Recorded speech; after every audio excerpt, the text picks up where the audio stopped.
Hi, everybody. Welcome to today's Cooking with Friends workshop. I am so excited to be here with Trish. Hi, Trish. Hello.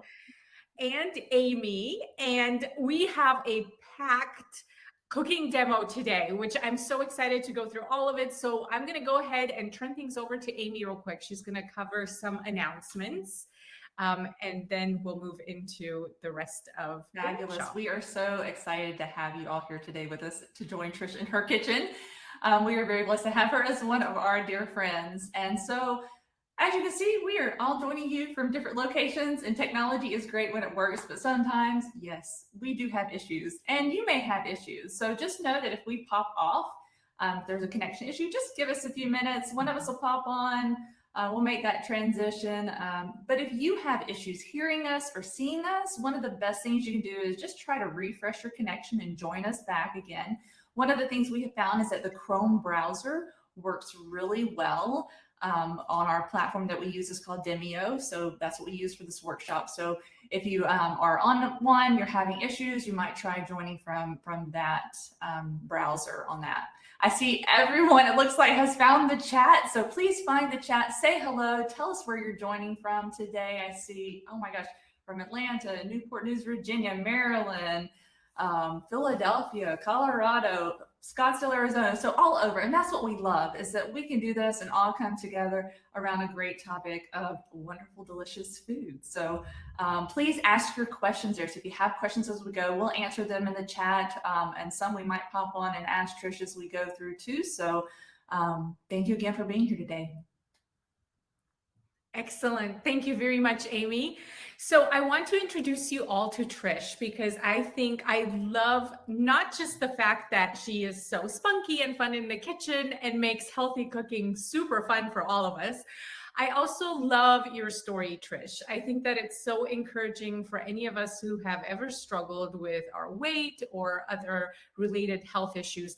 So I'm going to go through and read that real quick, and then we'll let you get started. So Trish was raised by a mother who taught her and her 5 older siblings the benefits of plant-based nutrition. But like many young adults, Trish rebelled against the lifestyle her mother raised her on. Because of the standard American diet Trish was consuming, she weighed 270 pounds at age 25. In hopes of regaining control of her health, Trish decided to come back to the plant-based diet she was raised on and did it by focusing on the principles of full plate living. Since then, Trish has lost 100 pounds, has delivered twin girls, and is a proud advocate for the benefits of a high-fiber lifestyle. For the past 6 years, Trish has been a certified lifestyle medicine educator, facilitating classes for the Complete Health Improvement Program, as well as the Food for Life program. She loves encouraging and assisting participants in achieving positive health improvements, including weight loss and life satisfaction. I think that is so encouraging, Trish. Thank you for being with us here today, and looking forward to seeing all the yummy food. Awesome. Thank you so much, Michelle and Amy. As always, I'm very excited to be here. I love coming to do Cooking with Friends, where you guys get to take a little journey into my kitchen, and I just get to show you, hopefully, things that you enjoy that are going to be inexpensive, easy to find the ingredients for, and they're going to be good for you, and they're going to fill up that 75% portion of your plate, which is always the goal. And like Michelle shared, I've been on both sides of the eating habits, and what I love about full plate living and the recipes we're going to show you today, there's something that you can always customize to suit your taste preferences, okay? So I like to always encourage people to get creative in the kitchen. Take the things that I've showed you and make them your own, because if you enjoy these fiber-fueled foods, you're going to be more successful. So I try to always share that message with people. And today we are focusing on beans, the beautiful beans, legumes, split peas, chickpeas, and lentil category, right? So right out of the gate, we are going to start with a butternut squash and white bean chili. Now I'm coming from Southwest Florida where it is still sunny and 87. So we're not really in soup weather yet, but soups are always a great thing to have on hand because you can do it with simple ingredients and they keep real well. So if any of you have ever tried to batch cook a soup, it's a great thing because it's time saving. You can always freeze it and then pull it out of the freezer when you need it later on. Okay. All right. So we're going to go ahead and get started. So what we're going to do first with our butternut squash and white bean chili is I have nutritional yeast flakes here. Okay. And what's cool about this recipe is I've got my pan here and it's already hot. And what I'm going to do is I'm just going to pour my yeast flakes in and we're going to kind of start to toast those yeast flakes. So it's going to take a minute or two and I'm just kind of spreading it out on the bottom of our pan. And you'll start to notice in about a minute or two that it starts to get a little fragrant, and that's what we want. Now, say you're cooking this recipe and you forget this step, it's not going to ruin your soup, but it does kind of add a nice little smokiness to our chili. Okay. So nutritional yeast flakes might be a new product for some of you. They are typically available in most regular grocery stores now. They're very popular. They're high in vitamin B12. They're plant-based. They're gluten-free, and you can get them even at Walmart now. I know we come from all over the country here, so I would say like some of our local grocery stores, but typically that's going to be one place that everybody has access to some degree. If not, you can always buy them online. So that's probably the most unique ingredient that we're going to use here today. And as you can see, I'm kind of just keeping an eye on my yeast flakes because I want to toast them and I don't want to burn them. So they're kind of getting nice and toasty now. Now, again, typically I'm doing this in a crock pot plug-in deal, but typically you could do this on the stove top. And if you do that, I would want you to make sure that you keep an eye on it. A lot of times if we walk away from something, it can start to burn, and that would be a bummer to burn something right off of the boat. So this is about ready to go, which is awesome. So next we're going to take some diced onion and we're going to throw that right into our pan. Okay.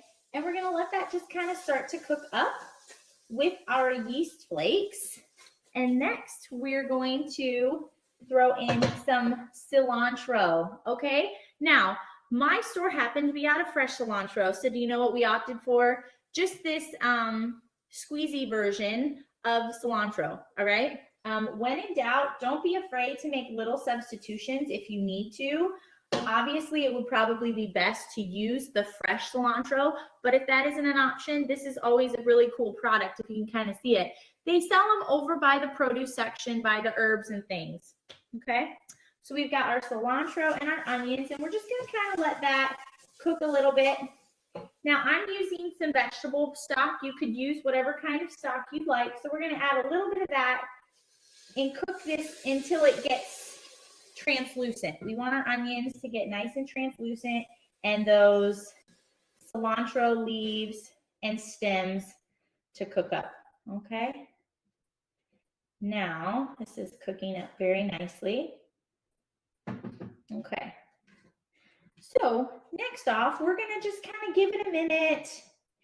And while we're giving this a minute to just cook off, I'm going to talk to you about some of the other ingredients that I have here and try and share with you some time-saving tips in the kitchen. Now, if you've ever worked with butternut squash, you know that it can be kind of hard to cut and kind of hard to peel. If that's something that you don't want to commit to the time or it's out of season, you could always opt for pre-chopped butternut squash. Okay, that's what we're going to use today. It's a great time saver and it's not too expensive. Something else that you could always do is if you had the frozen option. Sometimes stores will have frozen cubed butternut squash ready to go. Now, say you don't have the access to either. An easy alternative is you could substitute that for sweet potatoes. Okay, and that's another starch option for you that you could use in there. Okay. Next, now that our onions are cooking down nicely, I'm going to go ahead and add in our diced red bell pepper. So again, say you went to the store and they were out of red pepper, okay? You could substitute it for any other pepper that they had on hand, all right? So we're gonna throw our peppers in there and let those cook. The next thing that's on the menu is diced jalapeno. Now here's an easy area for you to play with your taste preferences. For some people, they love a nice spicy smoky chili. For others, they just want a little bit more of a subtle heat. Now, here's a great option for those of you who are a little bit sensitive to the jalapeno, fresh jalapeno. Again, we have saved time and we're just using a diced pickled jalapeno, okay? And I'm gonna go ahead and add about 2 tablespoons of this chopped jalapeno. Now, of course, you could absolutely opt for the fresh jalapeno, but a couple great tips for if you're chopping fresh jalapeno, you want to be careful not to touch your eyes because it could burn. And another great way to cut down on the spice is to make sure you de-seed your fresh jalapeno, okay? But when in doubt, if you want to turn down that heat to make it a little bit more applicable for maybe kids or somebody who isn't as interested in a spicy chili, the pickled option is a great time saver and turns down that heat. Now, like Michelle shared in my bio, I've got 4-year-old twins and they love soup. Now, the rest of us in the family like things pretty spicy and they do a pretty good job. But since this is something I would want to serve them as well, I try to turn down the spice. Okay, we're kind of just letting that cook up and it's looking great. Next, we're going to add in some of our spices. The spices we're going to interrupt you. Yes, We have interrupt. a couple of questions actually that are very relevant to this right now. So what can be used instead of nutritional yeast, or can that just kind of be left off? I know for me, I always think of recipes as guides. You know, you can leave off what you don't like. So like someone even says they're allergic to peppers, absolutely. You can leave those off or add in what you do like. But is there kind of something for nutritional yeast that you would recommend? You know, that is a great question. Nutritional yeast flakes are really a unique item. So what you could always do is you could substitute maybe a little bit more onion or some garlic, because the yeast flakes just bring kind of a flavor, okay? Sort of a umami flavor of sorts. So you could always try chopping up some mushrooms, because if you dice up some mushrooms and throw those in there and you cook them down well, that's going to replace kind of that warm flavor profile that the nutritional yeast flakes bring. So you might be thinking, well, wait, I don't like mushrooms, or I'm allergic to mushrooms. If that's the case, I would recommend just maybe using a few more onions and garlic to replace the flavor that the nutritional yeast flakes bring. Excellent. And then I want to know this one as well. What kind of crock pot are you using? I didn't know you could saute in a crock pot. Mary Lou asked. That is a great question. So these are actually Salad Master oil core line skillets. So, well, I actually am going to do a skillet, and this is the pot.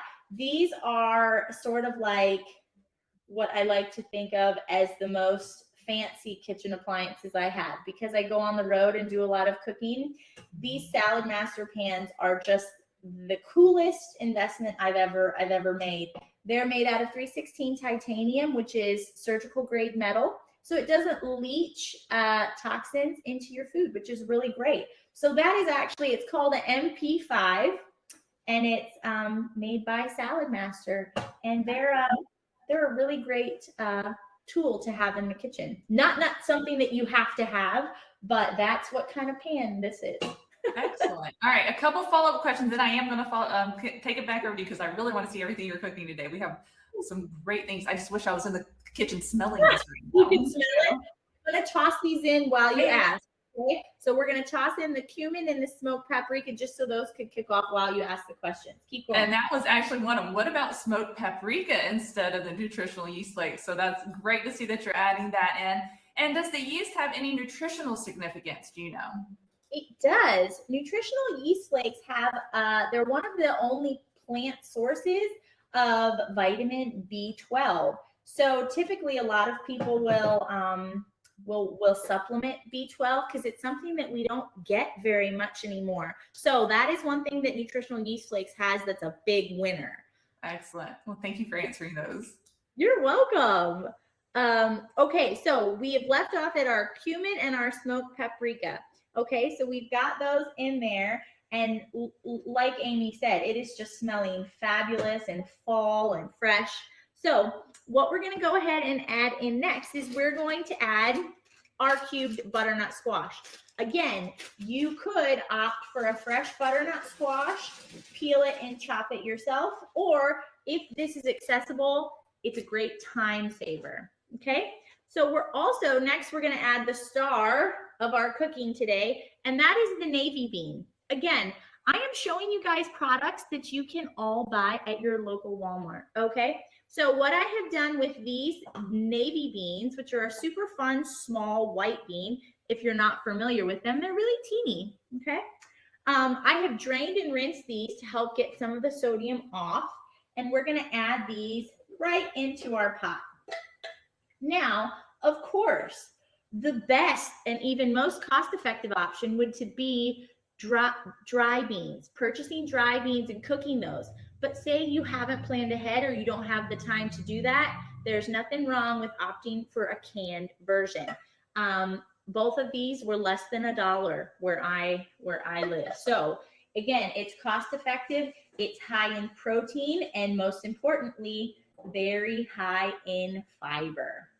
Okay, so we've got that stirred, and I'm going to go ahead and add the remaining of my vegetable stock. All right, we're just going to give that a good stir. And then another reason we cooked our soup first is because we're going to let this cook while I demo a couple other recipes for you. Okay, so we're just going to give it a stir. Then we'll grab our lid and we'll let that simmer while we cook the rest of our items. Do we have any other questions before we move on to our next dish? No, looking good. I think there was a question about the beans. Yes. Do we recommend rinsing and draining the beans prior to using? I do. Yes, I do recommend that. The reason being is, again, like I said, the best health choice would be to buy dry beans, cook them yourself. But where that's not an option or the time doesn't allow for it, by draining and rinsing, you can take almost 30% of that sodium off of the canned product. And that is really one of the biggest drawbacks to using a canned bean product. But by taking that step, you've helped eliminate some of the negatives, and then you have saved yourself a lot of time.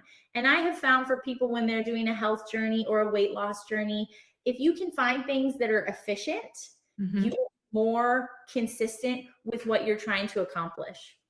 Yeah. Excellent. Do you mind showing us a view inside of the pan at some point? It doesn't have to be right now, just whenever. You got it. What we'll do is at the end, I will pop that lid off and we'll move you over to the camera. Now, if this were a professional studio, it would be super cool to have cameras at all. But if you want to call if anybody who's watching today has any ties with the Food Network, you just give them a call and you slip my name right in there and they can come in and set up a studio, and I would happily accept. We would love that. Thank you, Trish. That would be cool. You're welcome. All right, next off, we are going to be preparing something that might be a little strange for some. This is called breakfast beans on toast. Now, this sort of takes the place of the not as nutritious biscuits and gravy concept, okay? So what we're going to do is we're actually going to make an alternative that is going to highlight another white bean, and this is the Great Northern bean. Okay, now, again, you could substitute any of these beans for another bean of choice or what you have access to. But today we're going to stick with this. Again, showing you a product that's inexpensive, that doesn't take a lot of time, and we have drained and rinsed these beans as well. So we're going to slide our ingredients over here. And what we're going to do is I'm gonna use a skillet, but of course you could use a pan, whatever you have access to. So here's our pan, okay? I've got it turned on already. And what we're starting with is some diced onions, okay? So we're gonna throw our diced onions into the pan, and we're gonna start to just let those cook off a little bit, okay? Now again, I'm using actually a sweet Vidalia onion, but you could use a yellow onion or even a purple onion if you wanted. That would work. So we're gonna let that onion cook for just a couple minutes. And while that is cooking, I am going to grab my blender, okay? Now here's where a blender comes in handy, but if you don't have a blender, that's okay. You could make this recipe in the food processor. Now, one tip I will say is if you're going to use a food processor instead of a blender, is to soak your cashews overnight. Now, what that does is it helps it make the food processor easier to blend those cashews up and make our cream base. Now, the reason that we're opting for a cashew-based cream sauce is because it's going to be higher in fiber, right? Now, we're going to start with our diced cashews right into our blender, okay? I'm actually making a smaller batch, but you can, again, just like our soup, this is something that's easy to cook ahead of time because it's freezable, okay? So say you made a double batch and you used half of the batch and then you froze the other half to use at a later time. I'm back. Right, no questions. So we have a couple questions about the pan and oil. Is there oil in that pan? Great question. No, this is actually called an oil core pan, and there is oil in between the metals here, all right? And that is what heats up to try and give it a more even cooking surface. So that's a great question. The oil is actually inside of the core, and that's what we're cooking with. I didn't even add any oil to my pan. I just started with a hot pan. You obviously could, but from my background, any chance I get to try and eliminate some calories and eat calories that are actually going to fill me up, I try to do that. So you could always start with oil. Or water. Water is another great way to saute vegetables without the added calories and fat from oil, because there's quite a bit in just 1 tablespoon. Yes, there is. So yes, so that's Thank that. you. You're welcome. All right, so we've got our nuts in here, and next we're going to add our cornstarch. And next we're going to add some garlic powder. Now you could use a fresh garlic clove or garlic powder will work. And we're going to add just a pinch of salt. And we're going to add our water. Now, we're just gonna blend this up until it gets nice and creamy. Before I blend it though, I'm gonna go ahead and I'm going to add my beans that I have drained and rinsed into my pan.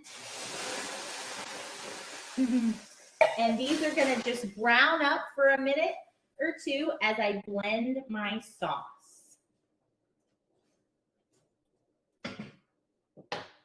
Make sure we have the lid. You never want to turn on your blender without the lid, although I'm sure anyone who's spent any time in the kitchen has had that happen before.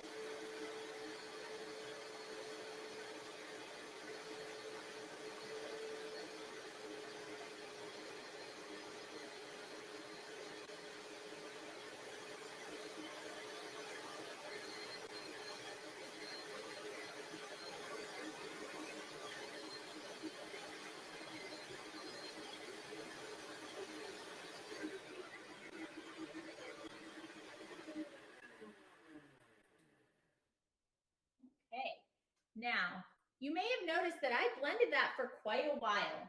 Whenever you're trying to create a cream sauce out of a nut, you want to make sure that you really give it a nice solid blend time so that you get it pure, as pureed and smooth and creamy as possible.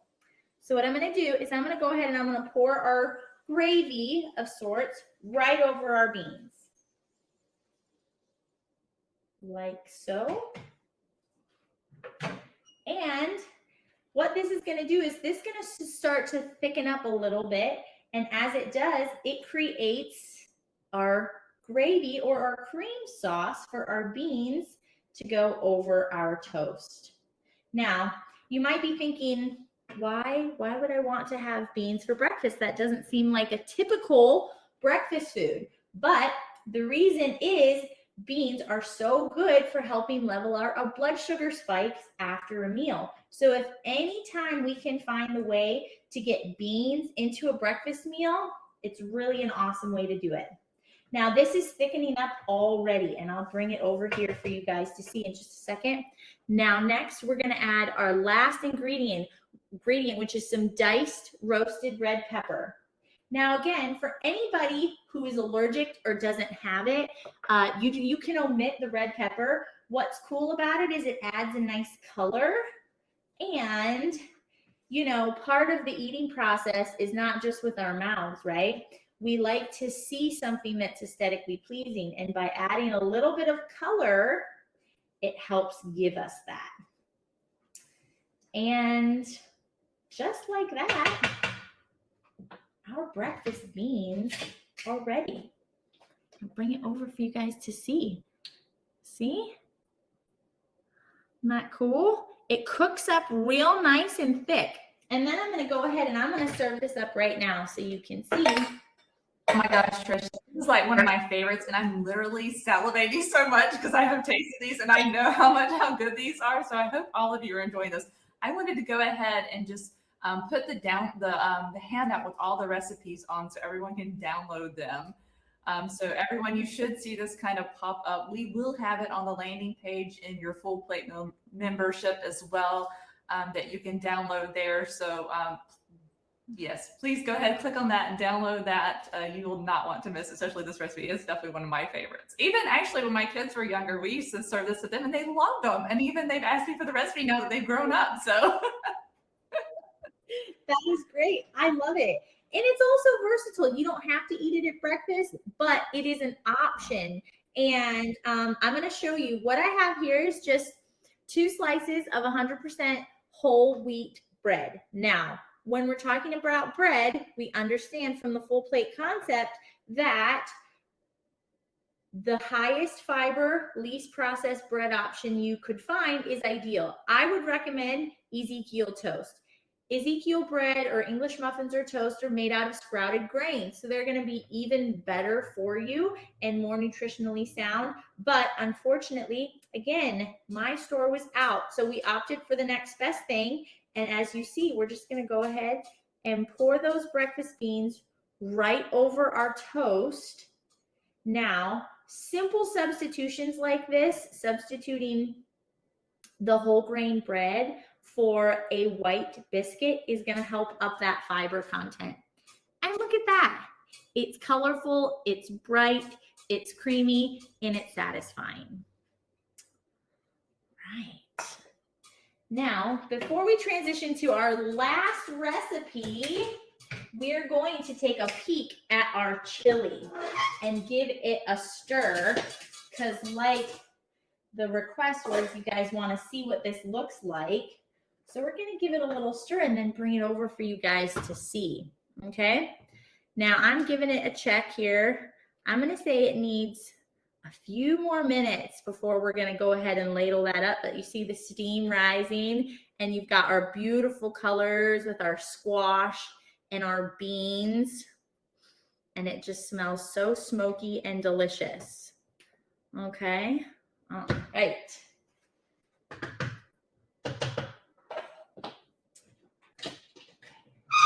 Now, last but not least, we are going to whip up together a favorite from my household. This is called Easy Bean Salad. Now, again, we're talking about beans. We're highlighting the diabetic benefits from consuming beans. So I'm going to show you a quick, easy bean salad. Now, this salad is very versatile and it is jam-packed with fiber. So another fun fact while we're on the topic of beans is beans are very high in calcium, which is great because unfortunately a lot of us nowadays are finding that we're deficient in calcium, and that can be for lots of factors, one of them being excess caffeine use. Now, I don't know how many of you are caffeine drinkers, but I certainly am. And so I want to make sure that I do my best to get as much calcium back into my body as possible. And the beans and greens are just fabulous ways of doing that. Okay, so what we have here, I'm going to show you the products that we're going to use. So we have, wouldn't you know, quite a few beans that we're going to use. What we have for this recipe is we have some dark red kidney beans, which are also super high in iron, which is great. And we have the black-eyed peas. Okay, you can eat them even if it's not New Year's. Then we have a can of pintos. Okay, and you have an option when it comes to your green bean choice. You could opt for a lima bean, or we're using today the shelled edamame.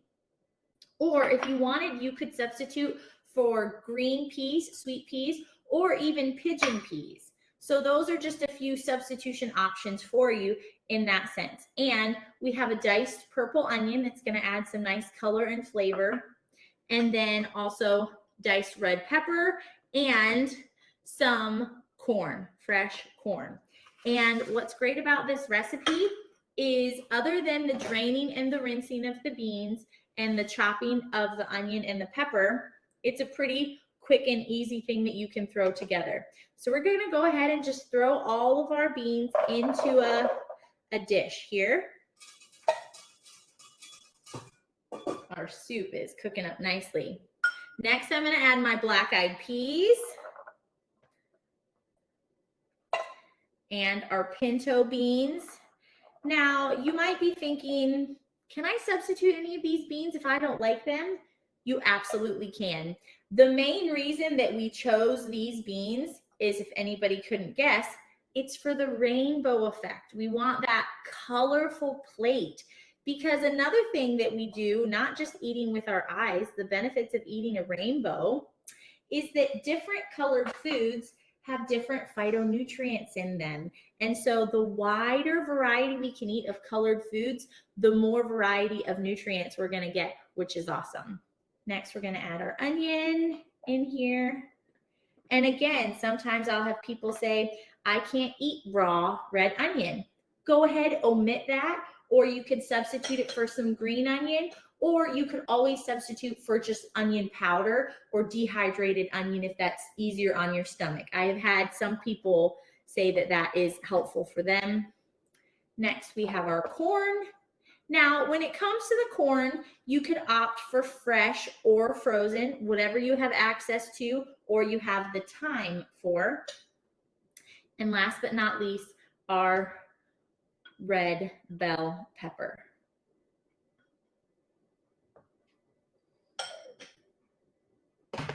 And just so you can see here, I'm just going to give this a quick stir. How gorgeous. It is like the beautiful, colorful rainbow bean salad. This, I'm telling you, every time I make this, it is just a favorite because it's flavorful, it's fresh, and it's very versatile. Now, give that a stir, and then here's our last step. We're going to add just a little bit of black pepper. And again, if anybody is sensitive to the black pepper, you could easily omit this. Now, here's where you have a couple of options. You could leave your salad as is, or you could choose a low-fat dressing. What we have here today is just a light, zesty Italian. I think it gets, excuse me, as I inhaled some of that pepper, it gives it a nice flavor. I think I got a little heavy-handed with my pepper there. Okay, excuse me. So I'm gonna go ahead and just add a drizzle of this. I would say I'm using about 1/4 of a cup of this light dressing. Now, of course, if you wanted to, you could just opt for a little bit of a homemade vinaigrette, just a little bit of olive oil, some vinegar, or even some balsamic. That's a great alternative dressing as opposed to a store-bought. Now, here you have this easy bean salad that's super high in fiber and calcium and so simple. Some of the ways that we like to use the easy bean salad is on top of a bed of greens. So you sort of turn it into a topping for your salad, or for a lot of people, it's a great side dish or a snack. Sometimes if we're looking for a snack, we have a tendency to reach for refined carbohydrates, right? When in doubt, you can put this in a small Tupperware and it's a great snack to have with a piece of fruit or anything like that. The other great thing about the salad, as you can tell, I'm a big fan, it keeps in the fridge for about 3 to 5 days. That's what I love about it. You can make it and then use it all week in different applications. Because there's nothing soft in it, it doesn't turn, it doesn't lose its texture or its color. So if you're the type of person who wants to have something on hand that you can throw in things or throw on the side, the easy bean salad's the way to go. It's great for cookouts too. Yes, absolutely. Yes. So great for cookouts. It's an easy way to, add fiber to any party or place that you go to that just needs a little bit. So Trish, I wanted to address a couple issues. The first one, I think, is a question that a lot of people that have diabetes have, and that is, let's address the starching beans, over bread, even high fiber bread. So first of all, what's interesting about beans, and one of the reasons why they're such a wonderful food for somebody that has blood sugar problems, is that they are a good mixture of very low amounts of fat, very high amounts of fiber, high amount of healthy protein. But at the same time, the starch in beans is actually resistant starch. So resistant starch does not get absorbed in your intestine, right? It goes to your gut and it feeds that good, healthy gut bacteria. It also helps, again, to level off those blood sugars. So what about the bread? You're putting, beans on top of bread. So if you are if you're having very big issues with blood sugar, I would say stick to just one slice of bread, beans, and then maybe have some greens on the side. Would you say that's a good option? I would absolutely agree with that. You typically the best serving size is only one slice of bread. If you ever look at the back of anything, that's actually recommended. Yes. Depending on what your challenges are and how your blood sugar responds to things, definitely opt for that. Or like you said, you could always put those hot beans on top of a fresh bed of greens or any vegetable, and then you're really, really setting yourself up for a great, great meal. And like you said, the beans are going to help that blood sugar spike after that meal, because like you said, it's going to feed that good gut bacteria and help reduce that starch. It's not going to respond the same as if you were just having, say, a donut and coffee for breakfast. And a lot of these questions we actually answer in our Better Blood Sugar program. Amy's going to be sharing the link in the chat. We also have this bean workshop that we've done about how wonderful beans are, and Amy's linked that as well. So there's a lot of questions. Diabetes is very complex, but we do want you to know that the starch in beans is actually really good for controlling blood sugars. It's not making them worse. Additionally, Trish mentioned Ezekiel 4-9 bread. That's also different than even whole grain bread, because again, it is a sprouted grain. Guess what kind of starch is higher? it's again that resistant starch, right? So you're really, really helping out your blood sugars. And we want you to choose those things that are better for you. So yeah, choose a bread that is sprouted grain, because that's going to have a better result on your blood sugars. If you're super sensitive to bread, you know what? Try it over something else. You know, it doesn't have to be bread. Yeah. But I think one slice of bread and with beans and some greens on the side, you're going to find isn't going to have quite as devastating of a blood sugar number as you think. Give it a go. Try it out. Yes. I agree. I know we do have, I know this was shared widely. I know a lot of people even share this with their friends. So if you're new to Full Plate Living, we have free online programs that we offer at no cost. All of this is kind of part of our mission with our parent organization, the Art of Restorative Health. So if you're just joining in, even some of these links, yes, you will have to kind of require to log in, create a free account. Join us, and we of course have lots of different resources. I'll add some additional links in for you all. Yes, and we don't upsell, okay? You don't join for free and then we're like, oh, in order to be part of this program, I'm going to charge you. No, all of the stuff is free because we want to help people. That is our mission. And I'm so proud to work for Ardmore Institute of Health because they really are very passionate about helping people be healthier. And so, yeah, go to fullplateliving.org, start your new account. I also posted a link for a question that has to do with gas and bloating because we're talking about beans, right? The musical fruit. And so we have a great article on that. Go ahead and read it. The gist of it is, you know, start small. If you haven't eaten a lot of fiber, and it's not just beans, but if you haven't eaten a lot of fiber, if you're not used to eating that much fiber, start very small and add it slowly. And eventually your gut will get to the point where it handles all of that resistant starch much better because that bacteria that ferments it, that thrives on it, that makes your gut so healthy needs to also proliferate. So give it time to do that. I don't know. Did I miss any other questions? I don't see that. Oh, yes, I did. Yeah. Another question for you, Trish. Sure. This has to do with your pan. Again. I know. These pans get a lot of attention. So I did share a link to the website. I found it. I Googled it. Yeah. So the question is, are they heavy? Is the skillet pretty heavy? That's a great question. I would say it's moderately heavy. So yes, it's not light, but what I mean by that is depending on what you put in it, it's going to enhance the weight of it. It is heavier than a frying pan. Is it as heavy as like a cast iron skillet? Maybe that would be a good comparison. No, that's a comparison. I would say it's heavier than a frying pan, lighter than a cast iron skillet. And what's great about it is it has these like these handles here. So unlike a cast iron skillet is so hot it will burn you. These are great because it gives you the ability to move it easily without having to opt for a towel or a oven mitt. Yeah, so I'm assuming it would be heavier than a 9-inch single-handed skillet for sure.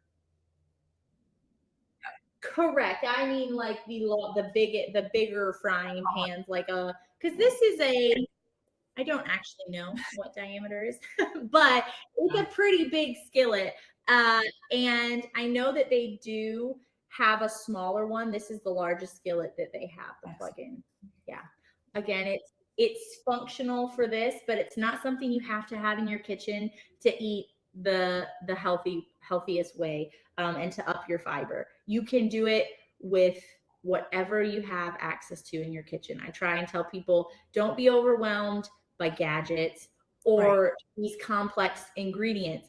I try to keep it super simple for people so that you can start out small and then expand over time. The nutritional yeast flakes, I think, are usually the only unique ingredient. And what's interesting is now you can find them everywhere. I found them at Walmart in random places. I will Yep. have to say my Walmart does not carry it here, but that's because Publix and Kroger does, right? But Yeah. I've been out in the boonies where Walmart carries it, and I've been like, "What? Walmart has it Yeah, now? I'm in This Southern is Oklahoma crazy." and I can find them So, at Walmart. So you just yeah, Yeah. if you can't find it at your local grocer, definitely go online. You can find them. Mhm. One more question about the pans. How difficult are they to clean? They're assuming that they can't be submerged in water. That is correct. So these pans cannot be submerged because of the power outlet access to it there. It can get wet, but it cannot be submerged totally. They are very easy to clean. Because there's 316 titanium, they are like almost impossible to scratch. So you can just I scrub them clean with just my normal dish brush and soap, but Salad Master actually does sell a special cleaner and polish so you keep them looking really nice. So they clean up beautifully. I've had these for 6+ years, and they, if anyone wants to take them, you know, and I probably keep them even cleaner. I love it. Yeah. Show on. Thank you for sharing all of your gadgets. I have found that certain tools in the kitchen help me, but again, you can keep it basic. Yes, and I will have to say that I don't have any special pots or pans in my kitchen. I just have random things that have been passed on from my mom, my mother-in-law, some things I've purchased myself. And I think that's one of the wonderful thing about fiber foods is that they're foods that you're familiar with. They're in your local grocery store. You don't have to go to specialized things. You can just cook them with whatever you have on hand and it works. And if you do want the gadgets, there's plenty of them out there. Yes, very much so. Trish, I think we've covered all the questions. And I really appreciate you. All of it looks delicious. And we've got breakfast, lunch, and dinner. Right. Is Great amazing. a nice lunch that you could do so many things with. Yeah. And then at the end of the night, have a nice bowl of soup, when in doubt. Here's another great tip. Another thing to do that's great for anybody, diabetics or not. Under all of your hot food, throw fresh greens of some kind. A great way to get more greens and vegetables into your diet without having to think about it. So you could easily add greens under any of these dishes, and you would get your greens in for the day. Just it'd be awesome. Pop of color. Great tip. I love that. Yes. I love that. Thank you so much for everything that you have done today. It was just a beautiful presentation for all of us. Well, thank you for having me. And I hope all of you get to go try these recipes, make them your own, and then tell us about it, the next time we get together. Excellent. Have a great day, everyone. Bye. Bye, everybody.